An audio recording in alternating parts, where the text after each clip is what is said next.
총선 조작범들을 찾아낼 해법이 제시됐습니다. 부정선거였는지 아닌지 확인할 수 있는 의외로 간단한 방법인데 이 간단 명료한 해법은 무엇인지 설명해드립니다. 전국적으로 봤을 때 국민의힘이 사전투표에서 승리한 선거구는 42곳, 더불어민주당이 사전투표에서 승리한 선거구는 203곳, 42대 203. 결국 사전투표가 당락을 가르는 결정적 역할을 한 것입니다. 하지만 이 결과값은 통계과학의 대원칙인 대수의 법칙에 위배됩니다. 일각에선 사전투표 참여 유권자가 민주당 지지 성향이라고 해석하지만 이는 이쯤 된 적 없는 허구적 주장일 뿐입니다. 조작투표를 부정하기 위한 허구적 논리를 내세우는 자들과 같은 논리로 따져본다면 서울의 425개 동 모두 사전투표에 참여하지 않은 국민의힘 유권자는 당일 투표에 압도적으로 투표해야 했지만 이런 현상은 나타나지 않았습니다. 모집단이 같으면 표본 집단도 같거나 플러스 마이너스 1% 정도의 아주 근소한 차이가 나야 하는데 그 누구도 보정할 수 없는 통계학적 법칙에 위배되는 결과가 지난 총선에서도 이번 총선에서도 연거푸 나타났습니다. 그런데 서울의 사전투표 425개 동 전부가 민주당이 승리했다면 이 425번 연속은 최근에 약속한 이 쾌타라는 이 현재 도량형으로도 표기할 수 없는 무한대에 가깝습니다. 하지만 이런 불가능한 패턴이 2020년 4.15 총선에 이어 이번 4.10 총선에서 또다시 등장하면서 과학자들 사이에 풀리지 않는 미스터리로 떠올랐고 이 미스터리를 풀 열쇠를 전직 국군 기무사령부 전산과장이 제시했습니다. 기무사 통합 전산 시스템을 구축하고 운영한 육군사관학교 34기 장재현 미국 오리건대 전산학 박사는 대한민국 22대 국회의원 선거에서 서울 유권자의 투표지 3장당 1장씩을 전산상으로 부풀려서 민주당 후보에게 더한 정황이 포착됐다고 말했습니다. 진짜 투표지 3장당 가짜 투표지 1장을 더했다. 이 말 어디서 들어본 것 같죠? 제가 앞서 보도해드렸듯 공병호 경제학 박사가 개표 통계가 발표된 지 단 서너 시간 만에 조작값을 찾아냈다는 그 주장과 같은 주장입니다. 경제학 박사와 전산학 박사, 이 두 사람이 같은 주장을 하고 있다는 것인데요. 예를 들어서 설명해드리겠습니다.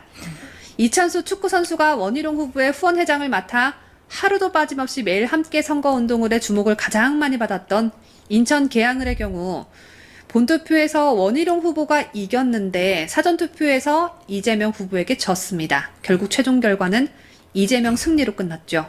선관위가 전산 조작을 어떻게 했길래 당일 투표에서 패배한 이재명이 최종적으로 승리할 수 있었냐 하면요. 사전투표 전산망에 이재명 플러스 1 이렇게 무한 반복하게 프로그램을 짜면 됩니다.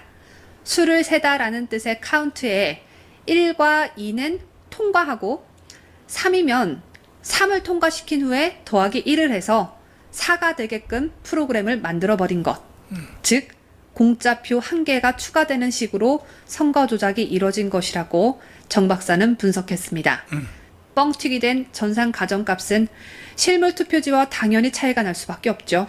실제 유권자들이 도장을 찍은 투표지는 개표소에서 나와 선관위 서버에 보고됐는데 선관위 전산 프로그램에는 25%의 가짜 투표지까지 개표 화면에 잡히기 때문입니다.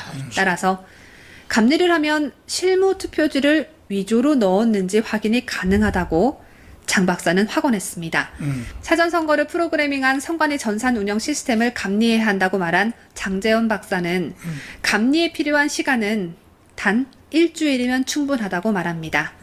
검찰 수사도 필요 없고 압수수색도 필요 없다고 하는데요. 장 박사는 행정안전부 고시만으로도 정보 시스템 감리가 가능하기 때문에 정보기술 감리사 한 10명을 30대 전산 천재들을 전국에서 공모해서 뽑은 뒤에 감리하게 한다면 모든 의혹이 풀릴 것이라고 말했습니다.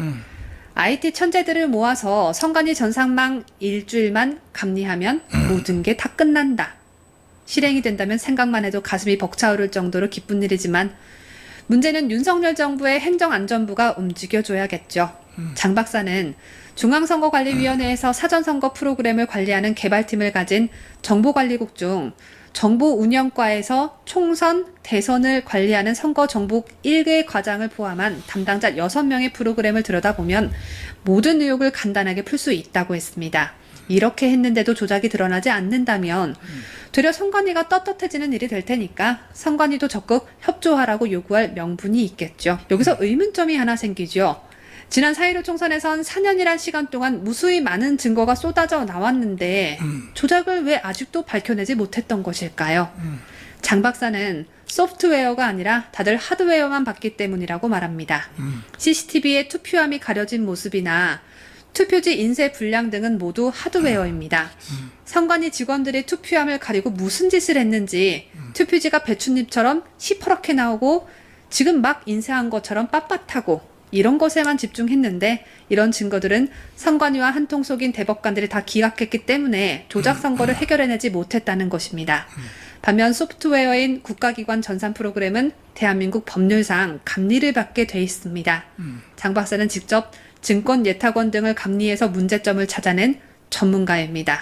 그만큼 정부가 장 박사 말에 귀를 기울여 준다면 국민적 의혹을 해소해 줄 수 있을 뿐만 아니라 이번 선거의 패배가 네 탓이네 내 탓이네 할 필요도 없을 것이라고 저는 생각하는 바입니다.